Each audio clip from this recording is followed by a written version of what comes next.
Olá pessoal, aqui é o Velgas, hoje é dia 19 de maio de 2026, 16 horas, horário de Brasília. Russos acusam Putin de traidor. Isso é grave.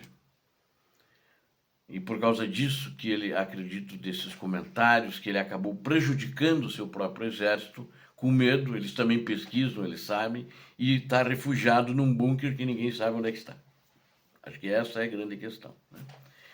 E isso começou, na realidade, com ultrapatriotas, blogueiros de guerra, correspondentes de guerra que apoiavam militares russos, também acusam ele disso abertamente e publicam essa acusação contra Putin nas redes sociais, né? E por causa disso, o ditador da Rússia acabou com o Telegram dentro da própria Rússia. E eles estão acusando ele de traição diante do fracasso na guerra da Ucrânia. E põe a fracasso nisso. Um exército que já perdeu mais militares do que na Segunda Guerra Mundial.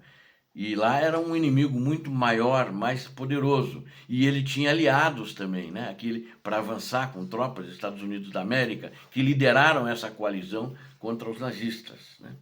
E com Reino Unido, né, França, etc. E agora ele está acuado, porque esses que apoiavam-no estão contra ele agora.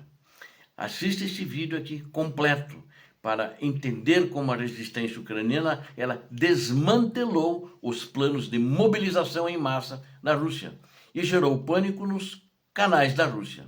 Inscreva-se nesse canal, o canal do Velgas, agora mesmo, o canal da verdade é que você saber somente a verdade.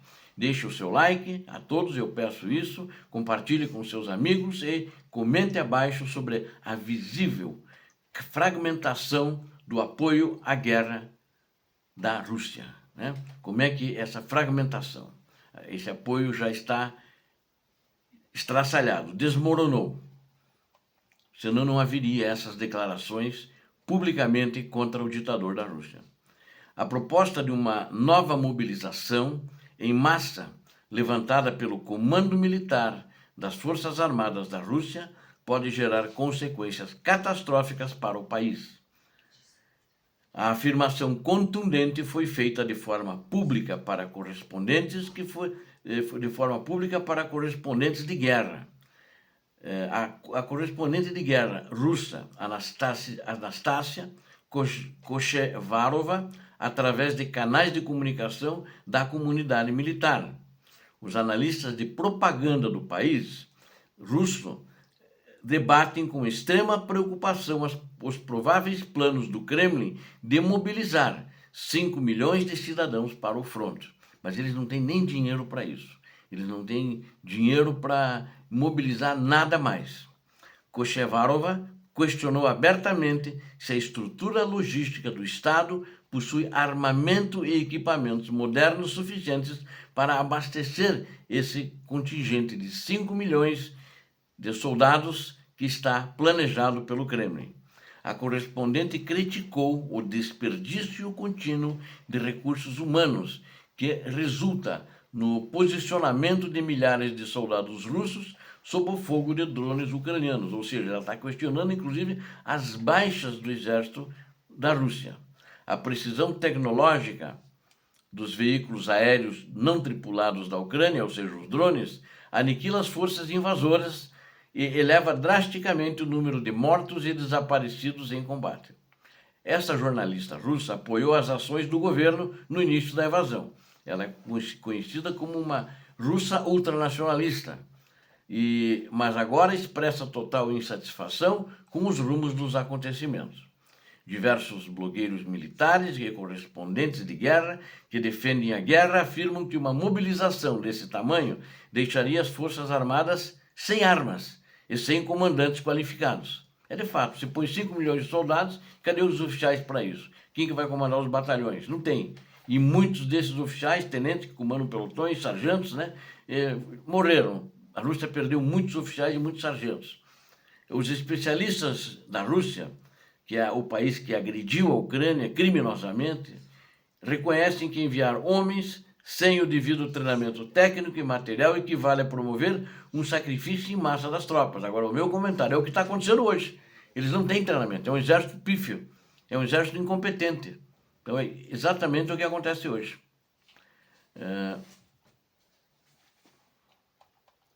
Com mais de 4 anos de uma campanha militar fracassada na Ucrânia, os correspondentes de guerra russos começaram a manifestar o seu descontentamento de forma livre.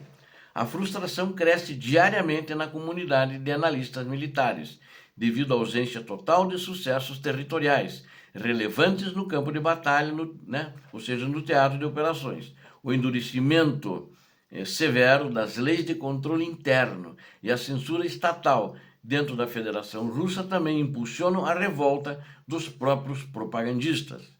O canal militar intitulado Quando os Canhões Soaram, ele publicou o desabafo revoltado de um soldado que atua na invasão do território ucraniano desde o ano de 2014. A mensagem direta confirmou que as tropas russas não conseguem obter nenhum progresso real na linha de frente na região de Dobrupilha. O combatente russo revelou que as posições defensivas do exército invasor simplesmente estagnaram após os combates ocorridos na localidade de Mirnohrad. As perdas materiais e humanas sofridas pelas forças russas nessa área de combate são descritas como monumentais e insustentáveis a longo prazo. Os militares na linha de frente demonstram choque e indignação generalizada com a decisão do governo de bloquear a plataforma digital de mensagens Telegram. É que Putin não sabe conviver com democracia, definitivamente, não sabe, né? Ele é um ex-oficial da KGB, mas como ele disse, uma vez KGB, sempre KGB. Ninguém sai da KGB. E a cultura dele é outra, né? Ou seja, a formação dele é outra. É a formação do crime, de mentir, de roubar, de matar, é isso. Porque a inteligência russa trabalha assim. Torturar, trabalha assim. Não é uma inteligência que de fato extrai dados, analisa dados e que pratica só fazendo crimes, né? As comunicações internas das tropas dependiam diretamente desse aplicativo Telegram, e a proibição estatal desestruturou a coordenação das unidades de combate na retaguarda e na linha de frente. As publicações militares relembram com frequência as declarações históricas, que eles chamam de históricas hoje, feitas por Yevgeny Prigozhin, que foi morto, né? E ele era o líder e dono do grupo militar privado Wagner. Em pronunciamento gravado antes de sua morte, Prigozhin acusou a liderança de Moscou de ignorar a morte de milhares de soldados em operações fracassadas. O antigo líder mercenário alertou que a incompetência do alto comando militar comprometia de forma definitiva o futuro econômico e a segurança do povo russo. E tem um outro influenciador digital de grande alcance também dentro da Rússia, em todos os níveis ele tem esse alcance, Alexei Rodrigues, fez duras críticas contra a liderança política e classificou as decisões como traição. Rodrigues expressou profunda exaustão diante das reclamações contínuas de soldados que precisam comprar o próprio equipamento de proteção, como coletes à prova de bala, por exemplo, para levar para o fronte. O blogueiro acusou formalmente o Ministério da Defesa da Rússia de incapacidade administrativa e de falha total na entrega de suprimentos básicos para a infantaria no teatro de operações. A análise aponta que a corrupção estrutural e a falta de investimentos em tecnologia militar deixaram as Forças Armadas da Rússia vulneráveis à resposta ucraniana.